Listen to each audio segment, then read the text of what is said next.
Hello and welcome to Solopreneur, the show that helps business owners who are flying solo to solve their big sales, marketing and systems challenges one episode at a time.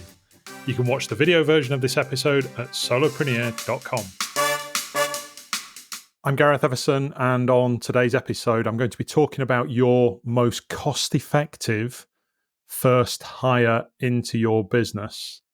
And that might be slightly different to what you might be expecting for that first hire. So let's get into it. It's coming up to 18 years ago that I left corporate life. I was working as a technology consultant with a large systems implementation company at the time. And within 3 months of the birth of our first child, my son Jack, I decided that I didn't want to be traveling the world and working on projects here, there, and everywhere every week. I was getting up early o'clock on a Monday morning and getting back home either very late on a Thursday night or late-ish on a Friday. And it meant that I was missing out on time with our first child. And having loved that job and loved the whole corporate environment, loved managing teams, it became an easier and easier decision for me to leave and to look into starting my own business. At the time in corporate, I was managing a team of around about 30 staff. And my jump out from that was to buy into a franchise organization, which actually provided consulting services, because that was at the time all I knew.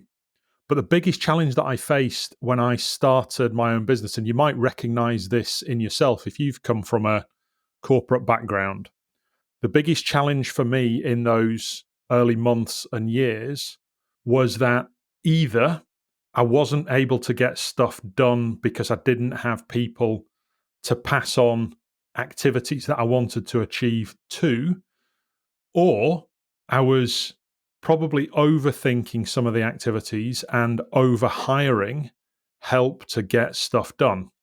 And it became a lot more costly than it perhaps should have done had I had that time again. I should have been a lot clearer on what my offering was and how I wanted to go about it, and a lot more leaner in terms of the way I thought about it. Now, actually, that experience then moved me into this cycle of trying to then assess and prioritize the kind of activities that I should be doing. I'd always worked in process management and in a technology context. And it was frustrating to me that running a small business was costing so much, either in hiring people or costing so much in time or lost opportunities doing things myself. And so I got into this zone of trying to analyze the way things might run and started to systemize more the way that I did work. That's kind of ironic, because when you buy into a franchise, you buy one of the core things that you buy into is their process and their systems methodology of what the franchise did. But ironically, that wasn't quite enough for my expectations of what I wanted to be able to achieve running my own business of one within that franchise.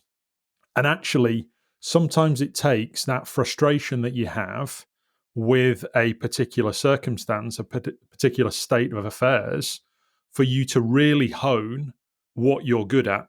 And for me, that period, teaching me how to think about the marketing and the sales processes and systemization of those activities and making those kind of things leaner for me and more effective for me, more measurable, more dependable, more consistent, that actually became, without knowing it, one of my core skill sets that I could then sell to the world.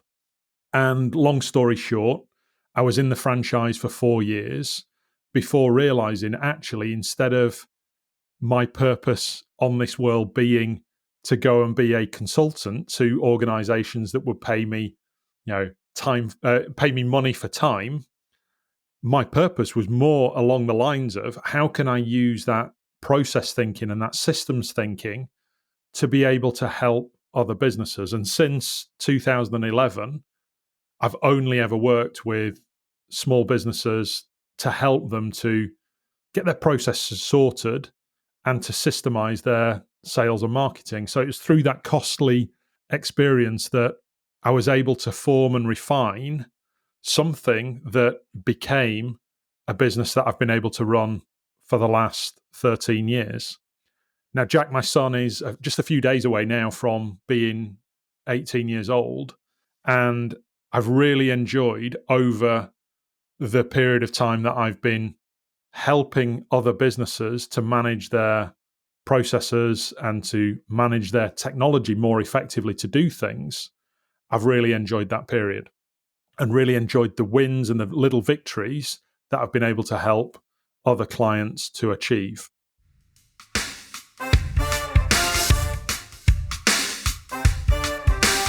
How do we relate that back to how I started this episode in terms of talking about your most cost-effective hire? Well, for me, it was the gap between the expense of hiring people to do stuff that probably wasn't really shifting the needle of what I needed in my business, and all the wasted time that I had running activities that could have been more effectively done back in the day, 18 years ago, that was able to then channel me down the pathway of starting to look at software and apps and systems that I could use to hone the way that I did things. And then as a result, once people started to learn that I was pretty good at this kind of thing, I started to get inquiries to help others to do it. And that, for me, using software instead of people in my business of one, became my breakthrough moment of your most effective hire, your most cost effective and time effective hire is not that first permanent employee that you get. It's not even that virtual assistant that people are encouraging you to hire. Your most effective hire is getting a product, a piece of software that can manage as many of the processes in your business as possible. So let's break that down a little bit more. One of the biggest problems when you run your own business, your own company of one, whether you're a freelancer, whether you're running a tiny micro business, or whether you are what people would describe as sort of self-employed, is that everything is on you. If you have an off day or an off week or an off month in that business, you're the one that's entirely responsible for that. And as I've talked about on previous episodes, off months where you're not achieving your objectives very quickly turn into off quarters, which then multiply into off years. And before you know it, you're a year or two down the line where you're not achieving the goals that you set for yourself. I call it the gap between the goals that you set and the results you get.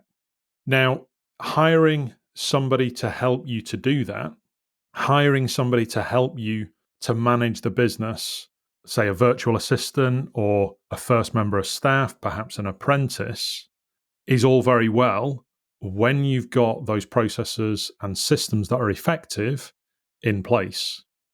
Because if you hire somebody to help you to manage things that are already ineffective, all you're doing is just adding cost and other responsibilities to manage them onto something that's already ineffective.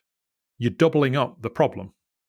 So the first thing to look at when you're running this company of one is, are my marketing and sales and operational processes, are they all set up to be most effective to get the best results out of the time that you have in the business to be able to make the most of that business enterprise?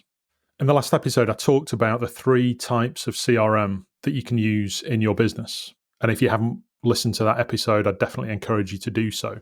Software on its own does not come preloaded with all of your problems resolved. However, when you use an all-in-one CRM that comes with training that's geared to the kind of processes that you need to use in your business, and you set the time aside to be able to tailor that for the way that you would speak to your clients on a perfect day, the way that you would capture those leads yourself on a perfect day if you're doing things manually. That's where all-in-one CRM and all-in-one systems become their most powerful. So let's talk about some of the ways that you can use all-in-one CRM as almost like a clone of you on your very best day. If we think about it in the context of what would a day in the life of your perfect CRM look like, let's cover some of those topics and then think about why it's your most cost-effective first hire into your business.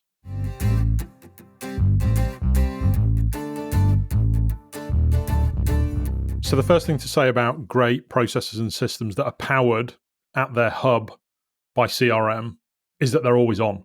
It's 24/7, 365 days a year. They don't have sick days. They don't have time off. They don't have days where they're perhaps not on it. Great CRM and great processes is literally you on your best day, but every single day, if you get things set up effectively for you. So what are some of the things that all-in-one CRM can do for you? If we take your day and if we take some of the processes that you'd need to manage in order to have a fully effective sales and marketing set of processes in your business, let's take them one by one. So the first thing, let's think about how you bring interest into your business, how you bring leads into your business. If it's done through paid media, CRM these days can manage your ads for you, can help you to set up ad campaigns for you on different platforms. And if it can't do the actual ad setup and management, then at the very least, it can take those ad platforms, take leads that have come in via those ad platforms and drop them automatically into your CRM and start automatic follow-up processes. So that's on the ad side of things. We're generating interest, we're generating awareness, we're building an audience that otherwise we wouldn't have access to ourselves under normal circumstances. We're doing that in an automated way. How do we grow that in a more organic way? Well, the other thing that it can do for you is if you batch up, say, your month's social media posts onto your favorite social media channels, LinkedIn, Facebook, Instagram. Google My Business is an underrated one, X or Twitter as we still call it. You can schedule in most modern CRM platforms your social posts that you're going to use for that month. The amount of time that you can save by doing that is incredible. If you set aside a day, a month, and perhaps use the resources of ChatGPT for ideas to help you to come up with content that you can share on social media, and use a platform like Canva to help you come up with lots of good looking images to go with those social media posts, setting aside that day will save you hours and days of time over the month when you're trying to think of content that you can post on social media channels. So that's another way that you can raise awareness and start to send people into the next function of CRM or marketing and automation, and that's landing pages or funnel pages. So once you've generated some interest and once you've piqued somebody's awareness and you probed at one of those problems that they have, whether it's on social media or via an ad, where are you sending them to? Well, you can send them to a funnel or a landing page that your all-in-one CRM is hosting for you, configured nicely so that it doesn't have any distractions on there. They're not drifting off to other parts of your website that you don't want them to. It's just taking them to a one core purpose web page that all it's intended to do is capture them as a lead. Now, what will it be doing in that? It'd be taking them through one of the core problems that they have and guiding them that there are some solutions that are available for that. There are things that they can make themselves more aware of, and it's all available to them by just leaving their contact details on your web form so that they can then get your resource, a PDF resource, a video, an email series, something like that. So funnels and landing pages are another core function that you can automate in your all-in-one CRM. So that's some really good top of funnel stuff, or perhaps middle of funnel stuff if they're a little bit more aware. But how do we then take that interest a little bit further so that they become more educated in the problems that they have, more educated in potential solutions for that or ways to address those problems that they have? How do we take them further in that? Well, the perfect way of doing it, and the way that we're all able to access, and that's email.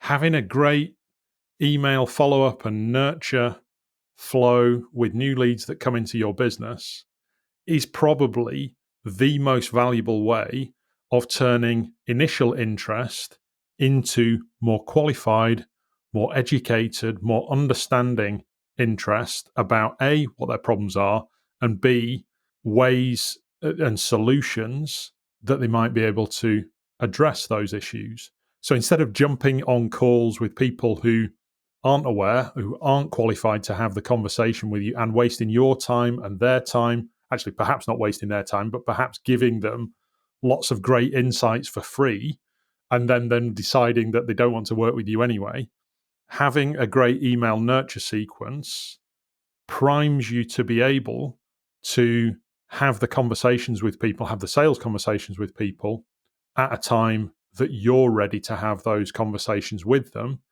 and in a way that when they get on that call with you, or that visit with you if you're serving them in their office or their homes, it makes them more ready to be able to have that qualified sales conversation with you. Email gives you that. And it doesn't have to be email. A good CRM will also incorporate SMS follow-up. It will also incorporate direct mail follow-up, be that letters or postcards or other media like that. So don't underestimate the power of education and nurture marketing that you can get by automating your processes and systems in that education phase that we talk about in the Lemonade plan, using email, direct mail, or text messaging, perhaps even combining it, if you're happy to, with some video content to help prime them, help educate them until they're ready to have that sales conversation with you that's meaningful for both them and, importantly, for you at the right time.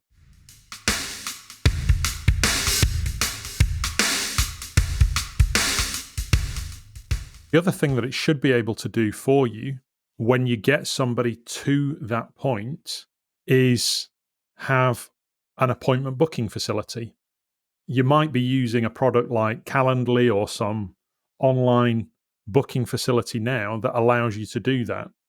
But a good CRM will incorporate that into its very core, which by doing so in one place allows you to then also automate some of the things that happen afterwards. So some nurturing activity in the run up to the meeting, some automation emails.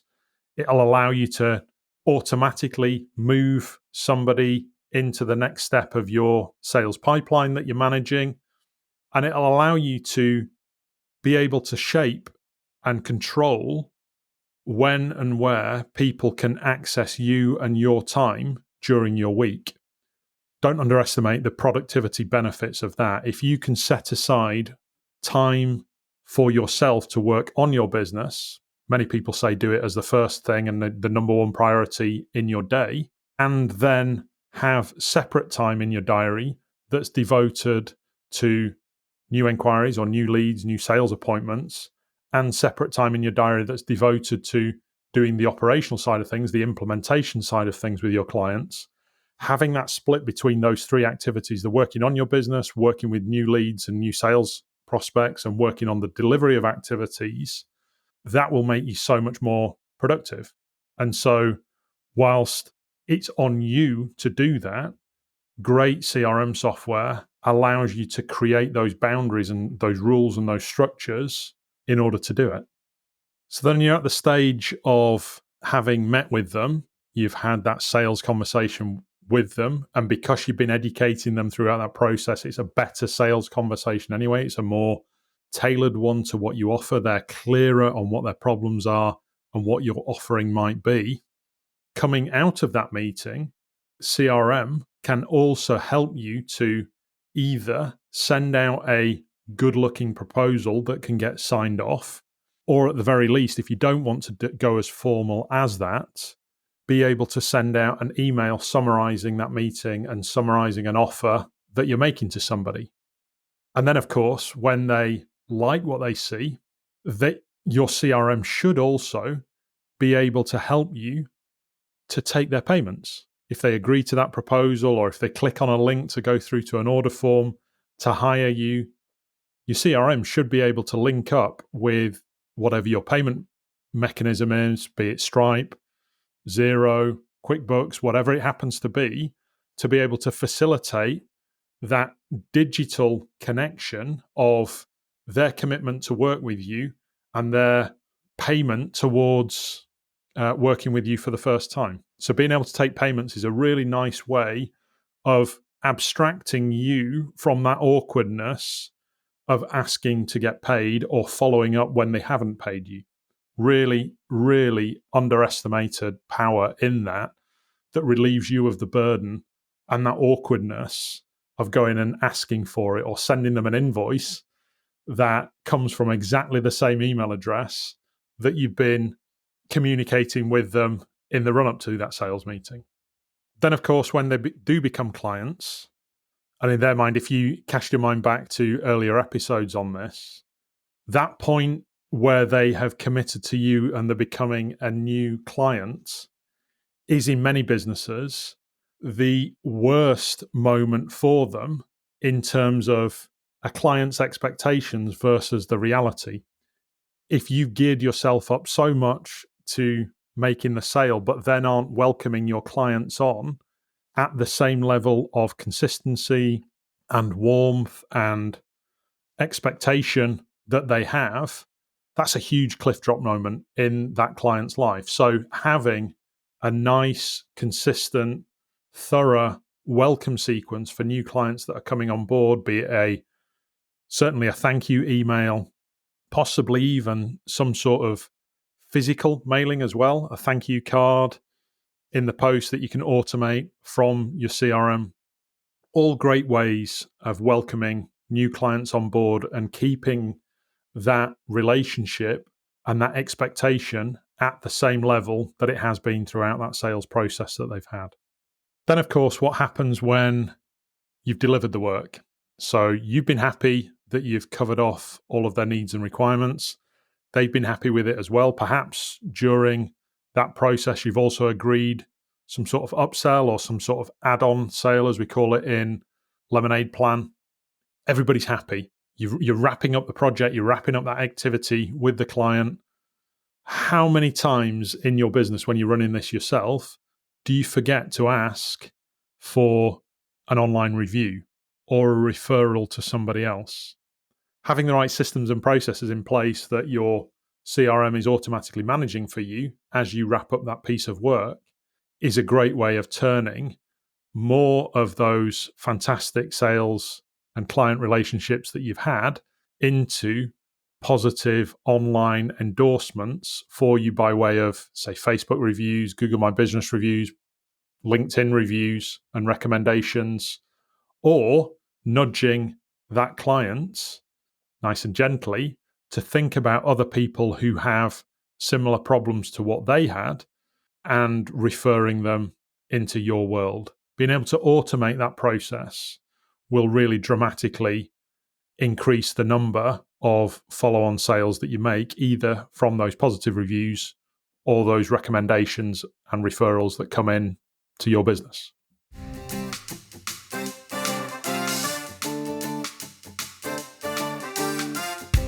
So those are all really solid, really positive processes that you can improve by using all-in-one CRM. And over the last 18 months, since the rise of ChatGPT and other AI technologies, many of these CRM solutions are also bolting into them ways and means that you can use artificial intelligence to help you come up with content and ideas to use in your business. So if you ever face that blank page scenario of, oh my goodness, what am I going to put in an email? What am I going to put in a social media post, and end up not doing it or making a really poor job of it because you just don't have the time to think of something better? ChatGPT can learn about your business and your positioning and what you've used in the past and help you to come up with good ideas, at least, possibly not yet the end copy that you might use in your posts and emails, but help you come up with really good version 1 ideas that you can use for the next wave of social media posts, emails, broadcast offers that you're making into your audience, or takes on what's going on in the world in relation to the problems that you solve for your clients. So a whole raft of different activities and processes that your CRM, as your most loyal and most available virtual assistant in your business, can do for you. So there are loads of processes there that your best hire, your CRM, can manage for you once you've set them up. And I just want to say a word about that. Once you've set them up, you wouldn't hire a VA or a new member of staff without giving them the training and the insights and the guidance to be able to help you in your business. And just in the same way, you don't take on a piece of software with the expectation that it's just going to run your business that is unique to you and only you fully effectively from day one. So, although that's a list there of 10 or 12 different functions that an all-in-one CRM can do for you, don't think about it as something where you need to have all of those processes covered from day one. And if I think about the way that I use my own CRM in my business, realistically, this is a constant improvement process. And the way I think about it is this: if you do something once manually and it gets good traction, or you really like it and you want to use it again, then incorporate that into your processes. So this is a gradual move towards systemizing your business, just in the same way that when you make your first hire, that person will become more productive and more effective for you when they learn about your manners, your business, your clients, your operations. In exactly the same way, that's how your CRM will work. But instead of showing a physical person how to do things, we're using it to automate what you did really well, but on a more consistent and a more repeatable basis. If I were to pick out some of the really great quick win features that an all-in-one CRM has, I'd probably pick these three. First and foremost, being more effective at using your diary and your time. And for that, setting up an appointment booking calendar, moving away from Calendly if you're already using that, setting up an appointment booking calendar that runs in your CRM, where you're blocking off time that you can work on your business, time that you can work with your clients, and having that third strand of time that I talked about of dedicated time in the week when you're going to have those sales conversations with your clients. The reason you should do that in your CRM is, as I said, that you can then trigger automations that run off the back of that, warming people up for that meeting, asking questions that they've got, like I talked about before, the should ask questions. So that's the key win number one.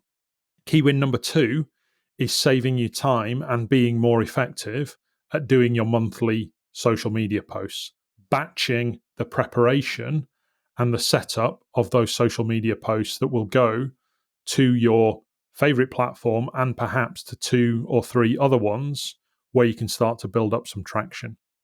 And again, perhaps using ChatGPT to help you to come up with ideas for that you then put your own words into around that. That is a massive time saver as well as an audience builder. And the third big key is having a way to continue to educate your audience once they've opted into your list. So many businesses that I meet that are out there will have lead magnets on their website or ways of capturing leads where they then in return provide a PDF download or a checklist guide or something like that, and 1, maybe 2 emails that go off the back of it, and then nothing afterwards. So if you're in that zone of feast and famine when it comes to building that relationship with your prospects, having that 90-day email nurture sequence, that education sequence that comes off the back of somebody downloading guides on different pages of your website, that will help you turn more people that have a problem that you can address from awareness of that problem into more qualified buyers for you. And I've talked about before how there's only 2 or 3% of people that are out there that are trying to solve their problem that are in buying mode right now. It's at least 10 times, if not 20 or 30 times that, the potential of people that would buy at some stage. So those are your 3 big wins that come from all-in-one CRM marketing. Managing your calendar more effectively through appointment scheduling, managing your social posting and awareness building through batching and having content go out to your social media networks on a regular basis. And thirdly, building an education structure for the new leads that come into your business using email and, if it's appropriate, using direct mail as well.